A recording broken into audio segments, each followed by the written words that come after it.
Hello and welcome to Quilt Addicts Anonymous. I'm Stephanie Soebbing. Today we have a really fun quilt for you, and it's more of a preview than anything. We're going to do the tutorial, but the pattern and the fabric for this actually doesn't come out until March. It is Tula Pink's HomeMade. I think this is going to be one of Tula's best collections. I was able to get some advanced fabric from the folks over at Free Spirit, and it is so fun. There is some really great sewing machines and sewing notions, and it just really well expresses our love of making something with our hands and the Tula Pink bright, fun, colorful style, and the more is more in design. So I really love this collection. I had a great time working with it.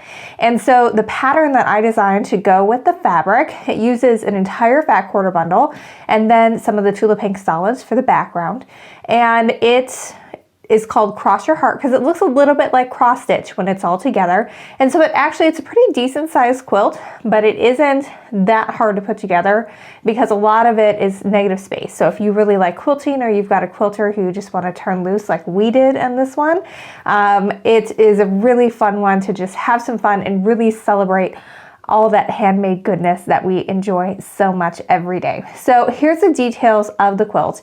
So right now we have quilt kits available for pre-order. This collection is shipping in March of 2020. So we'll send out the orders usually within 1 or 2 business days of whenever we receive the fabric for it. And the only way to guarantee that you're going to be able to get the kit to go with this is going to be to pre-order. So we've got the details about when the cutoff date for that is in the video description down below, so make sure you check that out. But that's the only way to guarantee.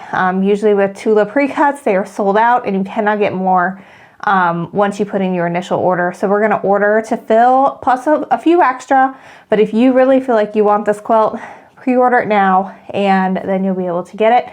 If you miss out, no big deal. You can totally do this pattern with other fabric, and maybe you can find a bundle later if you're watching this after the pre-order deadline has finished. But you can also pre-order the pattern separately, and we'll be putting that out as well in March when the fabric arrives. But we're going to do the video now so that way you guys can see how easy this is and kind of get a preview of the fabric, and it really is super fun. And then we'll repost it again when the fabric arrives, and we're all so excited about Tula Pink HomeMade.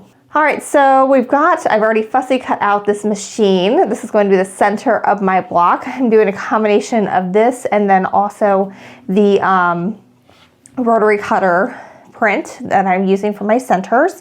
But we're going to do a lot of half square triangles in this one. It kind of looks like flying geese when you put it together, but by doing half square triangles, we've got one size of piece to cut, and both for that inside and the outside, so it makes a little bit better use of the fabric, and that way you can get the most out of it when you are working with this.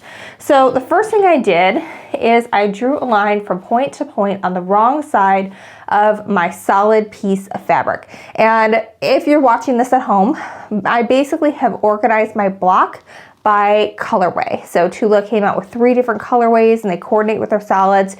So if you get the pattern, we're going to have that listed out for you so that way you know what kind of goes with what, if you want to keep it the way we did it. Otherwise, feel free to mix and match and have some fun with that. All right, so once I've got this, I'm going to arrange it. There's no right side because it's a solid, but with the line side up against the right side of my background fabric. Aren't those?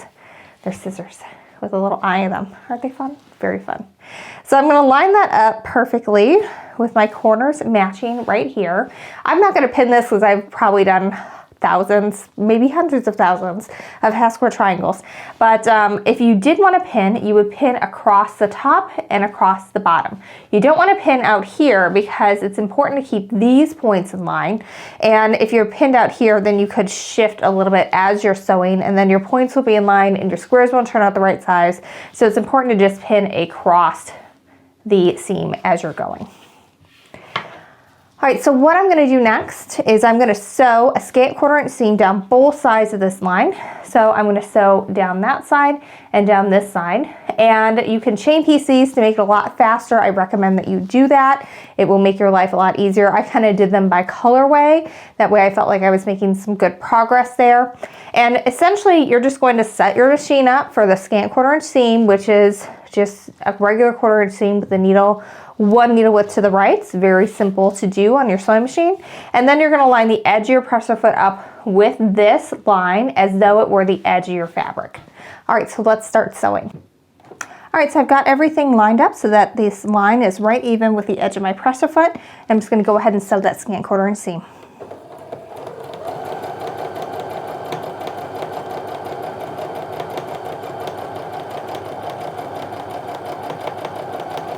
When I get toward the end like this, what I do is I just keep my finger to the right and in contact with that presser foot, and that allows me to maintain a really accurate seam all the way to the point. And sometimes when you do this, you'll end up with a smiley or frowny face, and it's because you didn't maintain that accurate seam all the way down, and you got a little wobbly at the end. But if you just hold your finger right there, that will help keep it stable all the way down.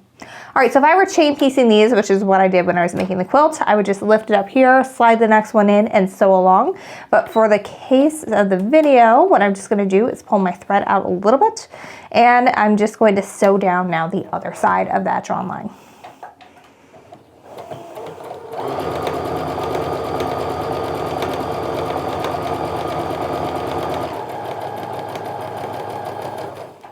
Now you can see that we've got our seam about a scant quarter inch away, and the way you can check that is you can put your ruler right on top, and in this case we can see that it's just a hair inside that ½ inch mark. So that means I sewed my scant quarter inch seam pretty well. If it is larger than a ½ inch, then you're gonna be in trouble. You're gonna wanna pick that and redo it. But as long as you're a ½ inch or below, you are gonna be good here with that quilt math. And now what I'm gonna do is I'm lining that ruler right up on that line that I drew. I'm just gonna slice across it. It's not super important that you are exactly on that line when you cut because you already had the accuracy from sewing it, but you don't want it to be too close to one side or the other because then your seam can pop open with use or when it's on the long arm. All right, so now when we open this up, we can see that we have 2 half square triangles and basically 2 for the price of 1. This is hands down my favorite way to do half square triangles.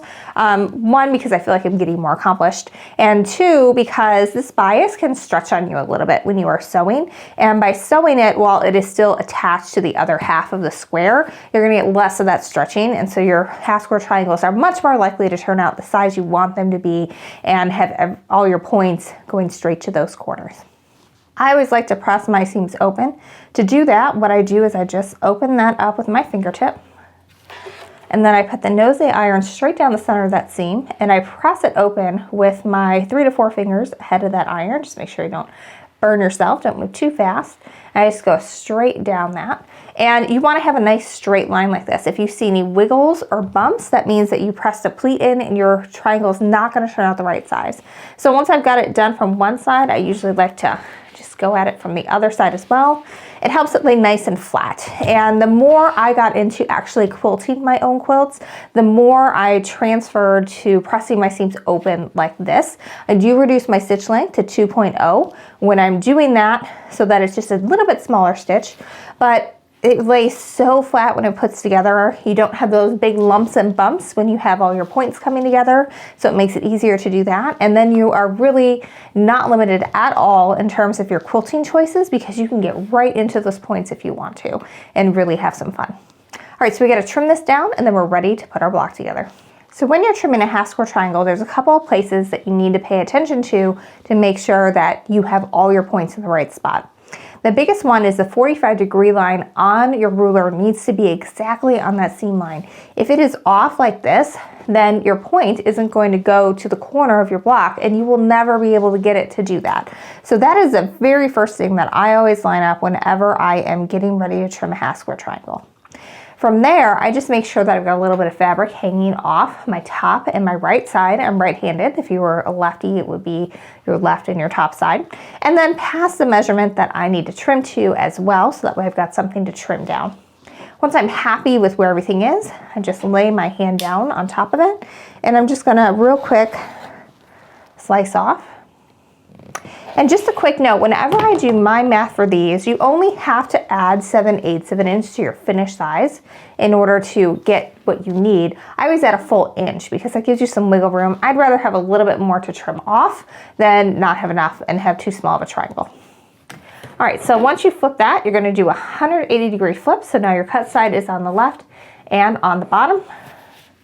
And now I'm going to line up, again, that 45-degree line first. That is the most important line because it has to hit all the way to the corners with your triangles. And then the cut edge, I'm lining up exactly on the measurement I need to trim this to. And I'm gonna give it a trim up the side and the top again. And you can see we really did not trim that much off, but it looks so much better than before we trim it. Just do a little side-by-side comparison there. We have one that hasn't been trimmed yet and one that has. It is not that much smaller, just a little bit, but it is much neater. And so when you go to sew this together, one, this is gonna fit exactly with all of your other ones because you're gonna trim them down to size. So everything will fit together very nicely when you sew together your block, but also you won't have all this extra bulk of your dog ears. That's gonna make it more difficult to get nice flat seams and really do whatever you want with quilting. I'm gonna trim this guy up and then we're gonna sew our quilt block together. So we're gonna frame our quilt blocks up now, and I've already fussy cut off camera this sewing machine, and it looks really pretty. It looks a lot like Tula's Bernina sewing machines, and it is in 3 different colorways, and this one is just so cute. So I made sure that I had 1/4-inch seams above the cord there, and then I was able to get the majority of the foot pedal in that way. And then I kind of centered it so that we would be cutting off equal amounts of these flowers when you're looking at where your 1/4-inch seam falls. So maybe we'll do a separate video on how to fussy cut, but I didn't want to do it here because I didn't want to give away the measurement of what the center block is. So you have to get the pattern to get that. But just pay attention. It definitely takes more time to do it, but the results are so worth it to have this all framed up and beautiful. We also have these cute little prints that are nice little, they look like measuring tapes and grids, and they are actually to size. And they're really cute and really fun. I did the same thing when I cut those. What I did is I tried my best to cut them one side at a time. I didn't do, you know, fold over a fabric or anything. And I tried to really line it up so that way I would have nice straight lines. And so it would look straight when it's sewn together, because there's nothing worse than having something like this and then having it all cockeyed. So maybe we'll do a separate video on, you know, fussy cutting and then making sure that when you have things like this that you are cutting with the print, because the print is often not printed straight on the straighter grain of fabric. So we'll do another video on that. You can watch that later. But this is really fun. What we're gonna start doing is we're just gonna sew these to the sides first using our 1/4-inch seam. So again, if you're working at home, you can absolutely chain piece these in order to make it work real fast. But what I'm just doing is I am lining my right side up here. And you can pin this if you want. They should be exactly the same size because we just cut them. It's not like we piece it together and there may have been some variance or anything. So I just line up my top and my bottom edges and sew all the way down. Just like when we sewed the half square triangles, I recommended putting your finger to the right of the sewing machine. This time I recommend putting it to the left, just right in contact with the presser foot, and that will help you maintain that 1/4-inch stitch all the way down, so that way you have nice even seam allowances, because it really does matter because this is pretty skinny of a frame. So you definitely want to make sure that you've got your 1/4-inch down before you go this project. Otherwise you might have some trouble getting everything to fit correctly. All right, so I'm just gonna flip this guy upside down, and then I'm gonna grab my other side piece, and I'm gonna go ahead and arrange that and sew it right now. That way I can press these at once and make it more efficient. And again, if I were doing this for the actual quilt, I would do all of my centers from one colorway at one time and then do this. That way it saves a little bit of time as you're going.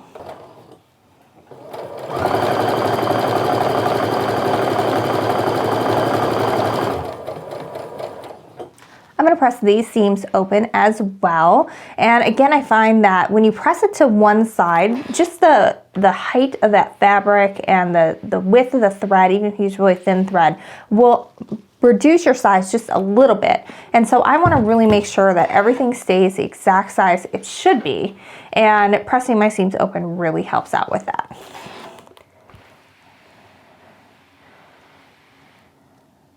And at this point, you should be able to tell really easily if you either had a problem cutting to the right size or sewing your 1/4 inch seam, because the width of this block should now equal the width of the strips that we're going to sew to the top and bottom of the block. If it's off, then something went wrong. So you're going to want to measure your centerpiece, your side pieces, and if those are on, then it means that your 1/4 inch seam might be off. So check that out.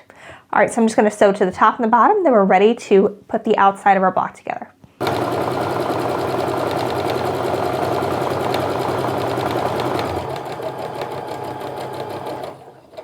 Just like before, I'm going to go ahead and sew the other piece to the other side, and then I'm going to press everything at the same time to save a little bit of time there.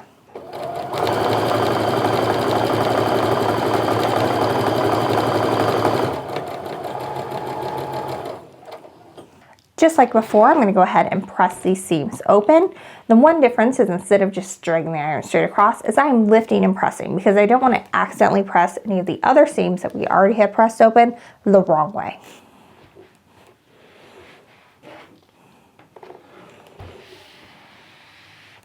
All right, so we've got our fussy cut sewing machine framed beautifully with our little measuring tape frame. And now we're going to do some half square triangles, sewing those together in order to make our outside of our block. So the first thing I'm going to do is I'm going to sew my half square triangles together to make what looks like a flying geese. So it's going to look a little bit more complicated than it actually is.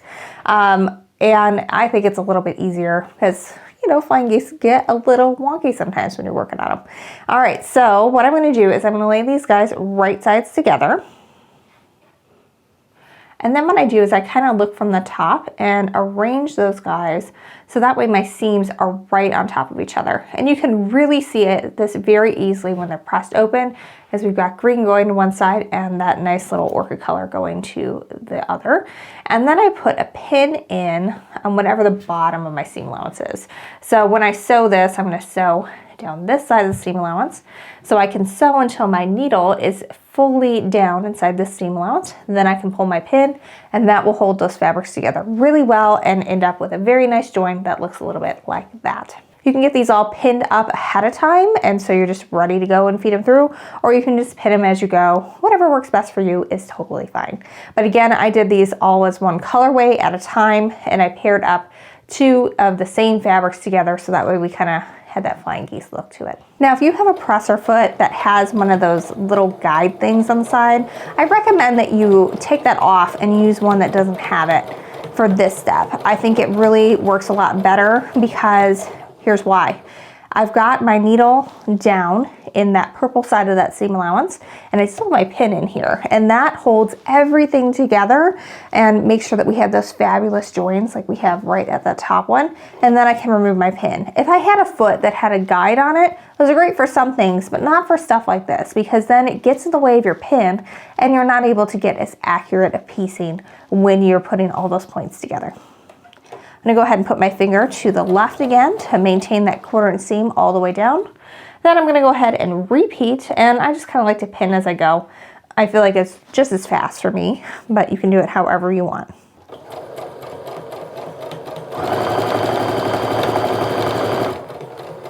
One other really great triangle tip that I've seen people do is sometimes people like to use the start stop button instead of the presser foot and when they're doing triangles.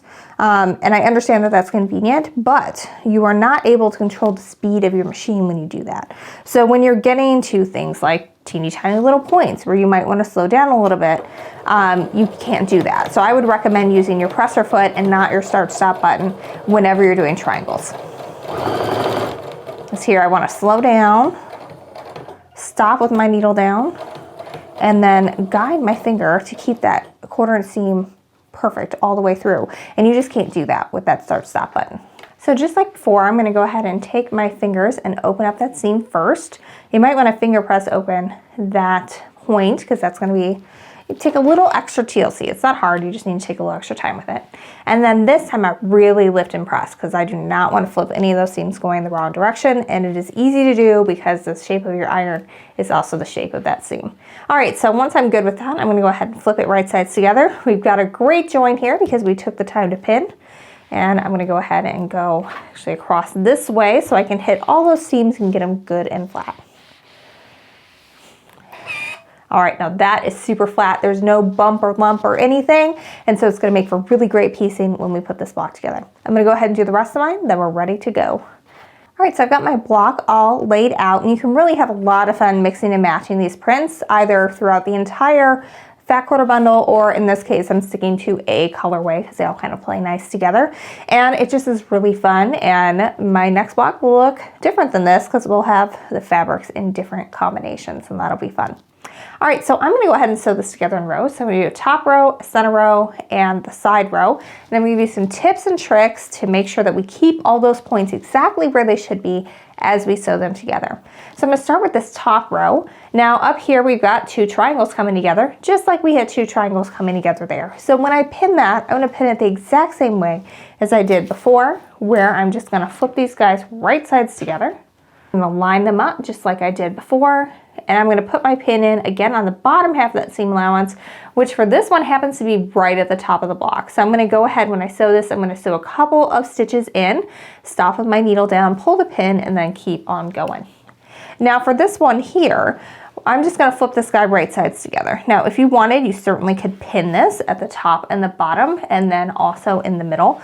But what I wanna make sure I do is there is a little tiny triangle formed by the in that seam allowance there. So I want to be 1 needle width to the right of where that tiny triangle is when I'm sewing, and that will make sure that I don't lose any of those points. Now on the bottom, we're gonna do the same thing up here, and we're just gonna pin that guy together as well. All right, so I've got a few stitches in, I've got that needle down, and I can go ahead and pull this pin now because I know that my points are gonna stay where I want them to be. Now from here, I just kind of line up the bottoms, make sure that my corners are right on top of each other, and then I just kind of hold my finger on top of that and let the feed dogs pull everything up. And then when I get to the end, again, I put my finger to the side so I can maintain that 1/4 inch stitch all the way down. Now for this one, again, you certainly could pin if you want. I'm not going to because I've done this a lot. But once you get to a point where you're comfortable with it, you can really take those liberties. But what I do is I always get it started, and then once my entire quilt block is on top of my extension table here, I'm just gonna line up the corners there, and then I'm going to line up that and put a finger down, and I'm also gonna make sure that my center is in line with my edge, and I'm gonna kind of put a finger there too. Now I always slow down when I get to the center because I want to make sure that I'm sewing 1 needle width to the right of where that little triangle is in the seam allowance. So I got a good join. We'll just sew the rest of the way down. And then we'll just chain piece in our last part of the row.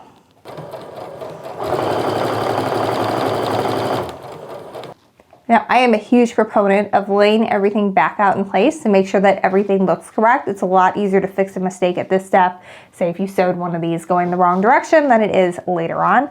But what I'm gonna do once I've verified that we're looking good, and we are, I'm gonna go ahead and sew my last section over here to the center, and then I'm gonna press everything at once before we sew our rows together.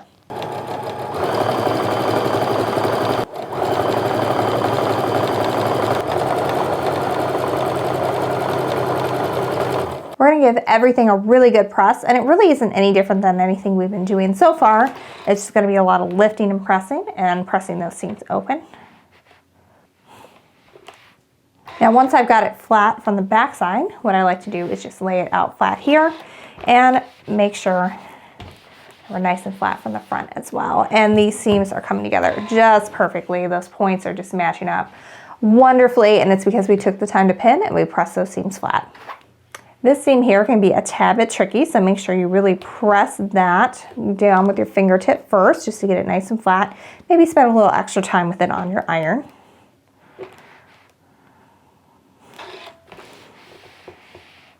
This one, it's really important to press from the right side and to spend some extra time over that center. But oh my gosh, look at how good this is coming together. I mean, that point is right where it should be, and it's because we sewed just to the right of where that little seam was, so that way we didn't cut off that point. This is looking so cool. I love it so much, but we've got 2 more seams and then we are all done. All right, so I'm gonna go ahead and show you how I line these guys up when we have straight seams, and then also how to pin on those diagonals. It's pretty similar to what we've been doing, but we'll just go over it. So we've got one more accurate step so you can make absolutely perfect blocks at home and show off how good your homemade skills are. All right, so we're just gonna flip these guys right sides together. And I typically start with these outside seams. So again, I like to look at it from above because since we press these seams open, it's pretty clear to see what's going in what direction. So you want those seams to be right on top of each other. And then I always pin in the right side of that seam allowance because that's the side we're gonna come to second. All right, so this part here, there is nothing to pin that to, but this is where, you know, we're just going to sew to the seam side of that. So when we're sewing, we're just going to be to the right side of where this tiny little triangle is, and that gets you your perfect joints every time. So I'm going to repeat and pin these guys together. Again, looking at it from the top to make sure everything is right where it should be. Now for this, it's really similar to where we were pinning it together when we were putting these guys together. You're just gonna look at it from the top and make sure that your seams are right on top of each other and that everything is going where it should be. And then you're gonna pin in the right side of that seam allowance. Go ahead and repeat on the other side. And now we've got our row ready to sew together. We're gonna start at the top and work our way down. All right, so just like when we were doing those half square triangles, I'm gonna sew a few stitches in just to get everything nice and secure. And with my needle down, that's when I'm gonna pull that first pin out. I kind of go a little faster until I get to that first seam allowance. And when my pin, or when my needle is down in the seam allowance, it kind of acts like a pin, then I can pull the other side. Now right here, I'm gonna go ahead and just adjust and make sure that my middle here is nice and in line with my edge of my piece below. And basically I slow down just a smidge whenever I'm coming to a place that matters, like those centers or also where anything's pinned.